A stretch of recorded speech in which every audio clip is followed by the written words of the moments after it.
Hello guys, welcome to the maths. Chapter है हमारा linear equation in one variable, class 8th। तो बच्चों इसका कोई बेसिक्स नहीं है, बहुत ही आसान और कह लो मुश्किल दोनों चैप्टर है ये। Linear equation in one variable, बेटा यहां पर सिर्फ एक ही वेरिएबल होगा हमारा, ठीक है। बहुत ही आसान है। सबसे पहले हम इसकी एक्सरसाइज 2.1 सॉल्व करेंगे आज, जो काफी सिंपल है। उसके बाद एक्सरसाइज 2.2 में हमारे पास वर्ड प्रॉब्लम्स है, काफी इंटरेस्टिंग है, मजा आएगा करने में, ठीक है बच्चे। तो जल्दी से क्वेश्चन पढ़ते हैं, क्या कह रहा है। Solve the following equations. हमें बहुत सारी इक्वेशन दे रखी है इस एक्सरसाइज में। इस एक्सरसाइज में हमारे पास बच्चों कुल मिलाकर गिनती के 12 हमारी इक्वेशन है। हमें उन सभी इक्वेशंस को क्या करना है, सॉल्व। देखो मैं पढ़ रहा हूं, सॉल्व द फॉलोइंग इक्वेशंस। अपनी सारी इक्वेशंस को सॉल्व करो। देखो पहली इक्वेशन ये रही इक्वेशन, जैसा कि मैं एक बार पहले आपके सामने रीड करूंगा। x minus 2 is equal to 7। बेटा ये जो इक्वेशन है, इसको सॉल्व करने का मतलब है आपको वेरिएबल की वैल्यू निकालनी है। ये रहा वेरिएबल, ये देखो ये x वेरिएबल, इस वेरिएबल की वैल्यू निकालनी है। और वैल्यू कैसे निकालते हैं, हम इसे यहां पर अकेला करेंगे, बाकी सबको उधर भेज देंगे, ठीक है। तो देखो बच्चों x यहां पर रहेगा, यहां पर माइनस का 2 आता ना, वो उधर जाकर किसका हो जाएगा, प्लस का 2 हो जाएगा। देखो ध्यान से हो गया। देखो x अकेला हो गया ना, तो यहां पर x की जगह पर x आ गया, 7 में 2 जोड़ोगे 9 आ गया, तो x की वैल्यू आ गई 9। देखो सिंपल, इसे कहते हैं सॉल्व इक्वेशन। इक्वेशन को सॉल्व करने का मतलब होता है जो वेरिएबल है उसकी वैल्यू निकालो, और अगर वेरिएबल की वैल्यू निकालनी है तो जो उसके साथ है ना उसे उस पार भेजो। देखो माइनस का 2 इसके साथ था, उधर जाके प्लस का 2 बन गया। ऐसा करने पर हमारा x की वैल्यू क्या आ गई, 9। ये हो गई इक्वेशन सॉल्व। कर लीजिए बच्चों जल्दी से। तो बच्चों आप लोग दूसरा वाला पार्ट देख सकते हैं यहां पर। जल्दी से अब इस वाली इक्वेशन को मैं पढ़ता हूं, y प्लस 3 इज इक्वल 10। इस पूरी इक्वेशन में जो वेरिएबल है वो है आपका y। चलिए हमें इसकी वैल्यू निकालनी है।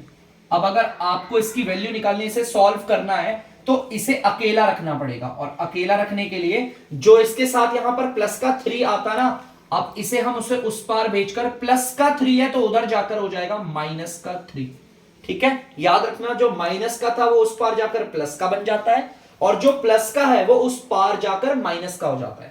तो चलिए देखते हैं। देखो y अकेला हो गया ना, 10 में से 3 गया 7। देखो y की वैल्यू आ गई 7, ठीक है। इस तरीके से इक्वेशन को सॉल्व किया जाता है। जल्दी से उतार लीजिए बच्चों।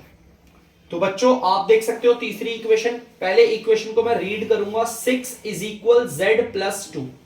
यहां पर वेरिएबल आपका z है।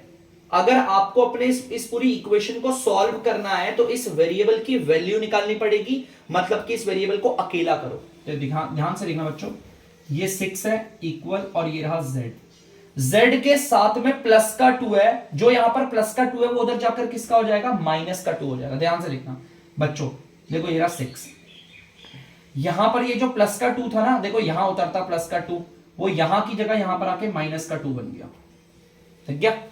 जो यहां पर प्लस का 2 था उधर माइनस का चल गया, हो गया z अकेला। अब इसकी वैल्यू आ जाएगी, तो z आ गया आपका 6 में से 2 गया 4।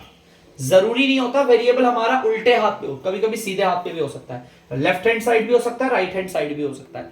उल्टे हाथ वाले को कहते हैं लेफ्ट हैंड साइड, और सीधे हाथ वाले को कहते हैं राइट हैंड साइड, ठीक है। जल्दी से उतार लीजिए। तो बच्चों आप लोग देख सकते हैं फोर्थ वाला पार्ट। तो फोर्थ वाले पार्ट में आपको पता है, पहले मैं इक्वेशन को रीड करूंगा, 3/7 plus x is equal to 17/7। तो जैसा कि आप देख सकते हैं इस इक्वेशन में इस वेरिएबल की वैल्यू निकालनी है, तो इस वेरिएबल को अकेला कर देंगे। ध्यान से देखना, मुझे पता है यहां पर 3/7 प्लस का है। अगर आपको किसी का भी साइन देखना हो ना, आप सोचोगे सर इसका साइन कहां है, लेफ्ट पे देखोगे। इसका साइन देखोगे तो इसके लेफ्ट पे ये रहा प्लस का। इसका साइन देखोगे तो लेफ्ट पे कुछ भी नहीं है ना, तो प्लस का माना जाता है। तो यहां पर भी 3/7 का साइन का ये रहा प्लस का। अगर ये प्लस का है तो उधर जाके किसका हो जाएगा, देखो माइनस का हो, ठीक है। अकेला हो गया ना, यहां उतरता ना, ये यहां नहीं उतारा, मैंने इसे वहां भेज दिया। अब आगे करते हैं x। ये प्लस नहीं भी लगाओगे तो चलेगा। 17/7 और 3/7 दोनों का देखो नीचे वाला dr सेम है ना, तो मतलब ये आसानी से माइनस हो सकते हैं। 17 में से 4 गया, 3 गया तो 14 बचा, और नीचे आ गया 7। देखो 17 में से 3 गया, बचा 14, और नीचे तो 7 एज इट इज आ गया, ठीक है। 7 7 चल रहा है ना, तो आ गया। अब ये कट रहा है बच्चों 7 के पहाड़े से। अगर आप देखोगे ये भी 7 के टेबल से कटता है, और ये भी, ये कटता है 1 बारी पे और ये कटता है 2 बारी पे। नीचे 1 की कोई वैल्यू नहीं होती, तो x आपका आ गया है 2। ये आ गया आपका आंसर। जल्दी से बच्चों से उतार लीजिए। तो बच्चों से फिफ्थ वाला पार्ट आप लोग देख सकते हैं। यहां पर एक नंबर है 6 और एक वेरिएबल है x। ध्यान से सुनना, नंबर है 6, वेरिएबल है x, इन दोनों के बीच में कुछ भी नहीं है ना, इसका मतलब 6 जो है वो x के साथ हो रहा है मल्टीप्लाई। ध्यान से सुनना मैं जो बोल रहा हूं, हर एक बात को दिमाग में बैठा लो। एक नंबर और एक वेरिएबल के बीच में जब कुछ भी नहीं होता तो वो मल्टीप्लाई हो रहे होते हैं। अगर यहां पर 6 मल्टीप्लाई हो रहा है तो उधर जाकर हो जाएगा डिवाइड, मतलब कि नीचे चला जाएगा। यहां पर मल्टीप्लाई कैसे पता चला? नंबर और वेरिएबल के बीच में जब कुछ भी नहीं होता तो वो आपस में मल्टीप्लाई होते हैं। 6 अगर इधर मल्टीप्लाई हो रहा है तो उधर जाकर डिवाइड हो जाएगा, डिवाइड का मतलब नीचे आ जाएगा। और आप देख सकते हैं, देखो नीचे आ गया इधर। अब आप इसे काटेंगे तो देखो 6 के टेबल से ये दोनों कट रहे हैं, ये एक बारी पे और ये दो बारी पे। नीचे एक की कोई वैल्यू नहीं होती, तो यहां पर अगर आप देखोगे तो x क्या आ गया, x इज इक्वल, ये आ गया 2। नीचे 1 की कोई वैल्यू नहीं, x आ गया आपका 2। जल्दी से उतार लीजिए बच्चों से। तो बच्चों सिक्स्थ वाली equation t upon 5 is equal 10। यहां पर वेरिएबल हमारा t है। आपने देखा होगा t के नीचे एक नंबर है 5। बेटा जो नीचे वाला नंबर होता है वो डिवाइड हो रहा होता है। ये जो 5 है ना बच्चे, ध्यान से सुनना, ये जो 5 है जो नीचे है वो t के साथ हो रहा है डिवाइड। मतलब अगर ये 5 इधर डिवाइड हो रहा है तो उधर जाकर क्या होगा, मल्टीप्लाई। देखो हो गया मल्टीप्लाई।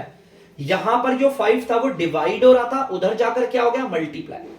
प्लस का उल्टा होता है माइनस, माइनस का उल्टा होता है प्लस, मल्टीप्लाई का उल्टा होता है डिवाइड, और देखो डिवाइड का उल्टा क्या होता है, मल्टीप्लाई।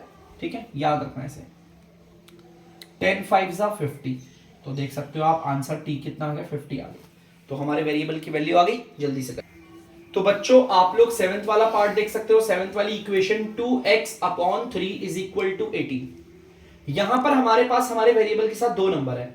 नीचे वाला जो 3 है वो तो हो रहा है डिवाइड, और जो ऊपर वाला 2 है वो क्या हो रहा है, आपस में मल्टीप्लाई। तो पहले तो हम नीचे वाले को भेजेंगे। देखो ध्यान से सुनना,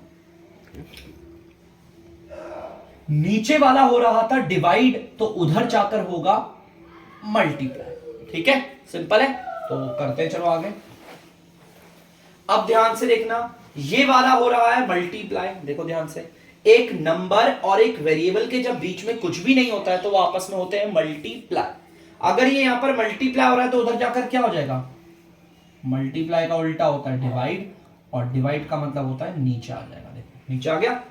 ठीक है, इस चीज को ध्यान रखना। अब ये कट रहे हैं तो काट लेते हैं बच्चों।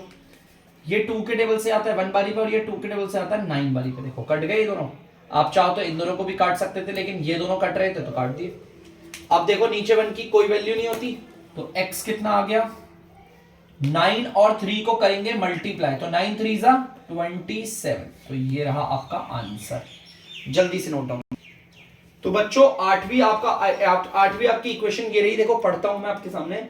1.6 इज इक्वल y अपॉन में 1.5। तो आपको पता है यहां पर इक्वेशन में वेरिएबल आपका y है। y के नीचे आपको जो 1.5 दिख रहा है वो डिवाइड हो रहा है। क्या हो रहा है, डिवाइड। अगर वो यहां डिवाइड हो रहा है तो उधर जाकर क्या होगा, मल्टीप्लाई होगा। क्या होगा, मल्टीप्लाई। देखो ध्यान से, हो गया, इधर आ गया देखो मल्टीप्लाई, और यहां बच गया y अकेला। देखो ठीक है, ये नीचे था ना 1.5 डिवाइड हो रहा था, उधर जाकर क्या हो गया, मल्टीप्लाई।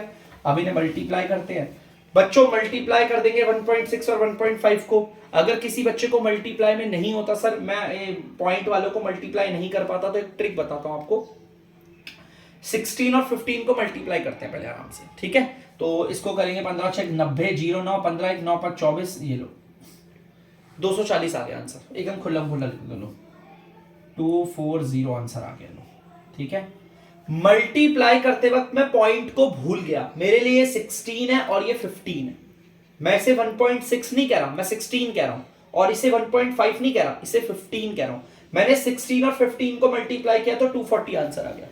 अब यहां पर एक डिजिट के बाद पॉइंट है, और यहां पर भी एक ही डिजिट के बाद, देखो यहां पर एक डिजिट के बाद पॉइंट है, यहां पर भी एक ही डिजिट के बाद पॉइंट है, तो टोटल 2 डिजिट हो गई ना। तो 2 डिजिट के बाद आंसर पे पॉइंट लगा देना, 1 और 2। y आ गया आपका 2.40। उतार लीजिए। तो बच्चों क्वेश्चन नंबर 9 वाली इक्वेशन सबसे पहले मैं रीड कर रहा हूं। 7x माइनस का 9 इज इक्वल 16। तो ध्यान से सुनना, हमें क्या करना है, हमें इन दोनों को उधर भेजना है, तभी तो x अकेला हो पाएगा। पहले इस वाले को भेजते हैं, थोड़ा दूर है। देखो ध्यान से, ये जो माइनस का 9 है उधर जाकर हो जाएगा प्लस का 9। देखो हो गया, पहले उसे भेजा। चलो ठीक है, अगली वाली लाइन पे चलते हैं। 7x 16 और 9 को जोड़ा 25 आ गया। अब ध्यान से देखना, एक नंबर और एक वेरिएबल के बीच में जब कुछ भी नहीं होता तो वो आपस में क्या हो रहे होते हैं? मल्टीप्लाई। क्या हो रहे होते हैं? मल्टीप्लाई। और जो यहां पर मल्टीप्लाई हो रहा है वो उधर जाकर क्या होगा? डिवाइड। एक्स इधर ही है और डिवाइड का मतलब होता है बच्चों नीचे आ गया। देखो नीचे आ गया डिवाइड, तो x आपका आ गया 25/7। क्योंकि ये कट नहीं सकता, इसे एज इट इज छोड़ देना, जल्दी से कर लीजिए। तो बच्चे ये 10th वाली इक्वेशन है, ध्यान से हम इसे रीड करेंगे। 14y माइनस का 8 इज इक्वल 13। तो बच्चों ध्यान से देखना, इसमें वेरिएबल है हमारा y, और अगर हमें इसकी वैल्यू निकालनी है तो आपको पता है हमें 14 को भी और इस 8 को भी उधर भेजना है। पहले इस 8 को भेजूंगा, बाद में 14 को। तो देखो ध्यान से, 14y ये रहा और ये रहा 13। यहां पर 8 माइनस का है तो उधर जाकर किसका होगा? प्लस का। प्लस का 8। ठीक है, कितना सिंपल है। चलिए अगली लाइन पे चढ़ते हैं। 14y 13 और 8 को जोड़ोगे तो कितना आएगा? 21। ठीक है, 21 आ गया, सिंपल। ठीक है, अब ये नंबर है 14 और ये वेरिएबल है y। इस नंबर 14 और y के बीच में आपको कुछ दिख रहा है? कुछ भी नहीं है। अगर एक नंबर और एक वेरिएबल के बीच में कुछ भी नहीं होता तो वो आपस में क्या हो रहे हैं? मल्टीप्लाई। और अगर 14 यहां पर मल्टीप्लाई हो रहा है तो उधर जाकर क्या हो जाएगा? डिवाइड, मतलब कि नीचे आ जाएगा। ठीक है, और अब ये किसके टेबल से कट रहे हैं? 7 के टेबल से। ये दोनों के दोनों 7 के टेबल से। फ्रैक्शन को जब भी आप काटोगे ना, ऊपर वाला और नीचे वाला दोनों किसी एक ही के टेबल से काटना।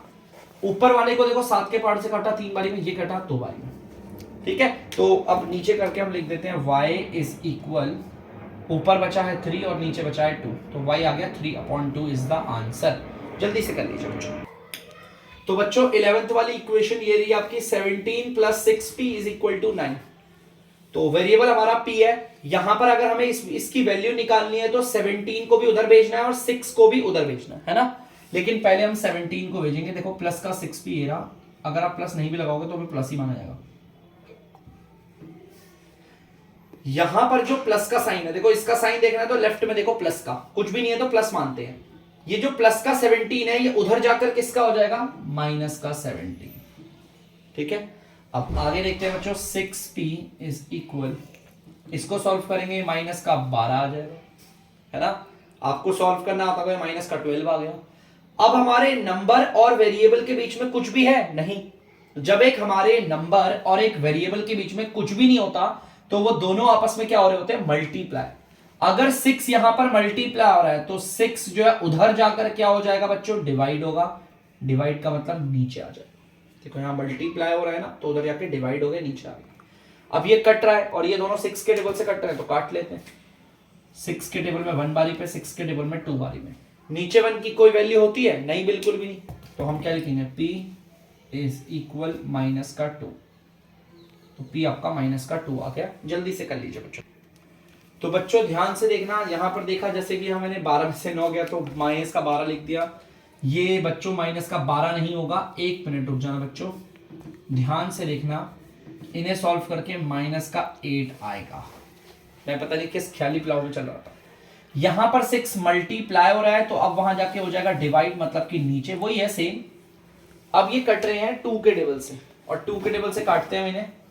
ये 2 के टेबल से कटता है 3 बारी पे और ये 2 के टेबल से कटता है 4 बारी पे। ठीक है, इस चीज को याद रखना, 3 और 4। अब ये दोनों किसी के टेबल से नहीं कटते। बहुत बच्चे बोलेंगे सर ऊपर वाला 4 के टेबल से कट रहा है, नीचे वाला कट रहा है। नहीं ना, अगर दोनों को काटेंगे तो किसी एक ही के पहाड़े से काटेंगे। तो आंसर क्या आ गया? ऊपर बचा माइनस का 4 और नीचे बचा 3। This is the answer and sorry for that. तो बच्चों आप लोग देख सकते हैं हमारा 12th वाला क्वेश्चन। तो ये इक्वेशन एक बार पढ़ देता हूं। x/3 + 1 = 7/15। आप सबको पता है इस पूरे इक्वेशन में वेरिएबल है आपका x, और अगर आपको इसकी वैल्यू निकालनी है तो इन दोनों के दोनों को आपको उधर भेजना पड़ेगा। तो चलिए भेजते हैं। x/3 = 7/15। यहां पर ये प्लस का 1 है, उधर जाकर किसका हो जाएगा? माइनस का 1 हो जाएगा। सिंपल है काफी, है ना। और यहां पर इसके नीचे कुछ नहीं है तो 1 ले लेंगे। चलिए इसे सॉल्व करते हैं। मैंने आपको बताया भी पिछली क्लासेस में, इनके dr सेम नहीं है ना, तो इनका ऐसे ऐसे इजीली सॉल्व नहीं हो पाएंगे। इनका हम लेंगे एलसीएम, तो आ गया 15। 15 के टेबल में 15 कितनी बारी में आता है? देखो इसके टेबल में ये नीचे वाला कितनी बारी में आता है? 1 बारी पे आता है ना। 15 के टेबल में 15 कितनी 1 बारी पे आता है। इस 1 को ऊपर वाले 7 से मल्टीप्लाई करके 7 आ गया, माइनस की जगह माइनस। सेम यही ट्रिक यहां पर भी लगानी है। इस वाले को इस वाले के टेबल में ये कितनी बारी में आता है? 15 बारी पे आता है। इस 15 को ऊपर वाले 1 से मल्टीप्लाई करोगे तो 15 आ जाएगा। इसमें माइनस करोगे, माइनस का 8 आएगा और नीचे आएगा 15। ठीक है, चलो बारी है इसको भेजने की। जो नीचे वाला होता है वो हो रहा होता है डिवाइड। अगर यहां पर डिवाइड है तो उधर जाकर क्या हो जाएगा? मल्टीप्लाई। और मल्टीप्लाई करके दिखा देते हैं बच्चों हम लोग। देखो ये आ गया मल्टीप्लाई। चलो देखो कट रहा है ये, देखो ऐसे ऐसे कट रहा है। 3 के टेबल में 1 बारी में, 3 के टेबल से 5 बारी में। ठीक है, चलो देखते हैं आगे। x इज इक्वल टू -8 को 1 से मल्टीप्लाई करोगे सेम आएगा, और नीचे आ गया 5। तो आंसर आ गया माइनस का 8/5। बच्चों जल्दी से उतार लीजिए आप लोग। तो बच्चों आई होप आप लोगों ने क्वेश्चन उतार लिए होंगे और आपको ये क्वेश्चन समझ में आई होगी। तो अब मैं करता हूं वीडियो का एंड। तो तब तक के लिए बच्चों, अगर आपको डीमैथ्स की वीडियो पसंद आ रही है तो वीडियो को लाइक करें, शेयर करें और चैनल को सब्सक्राइब करें। बाय।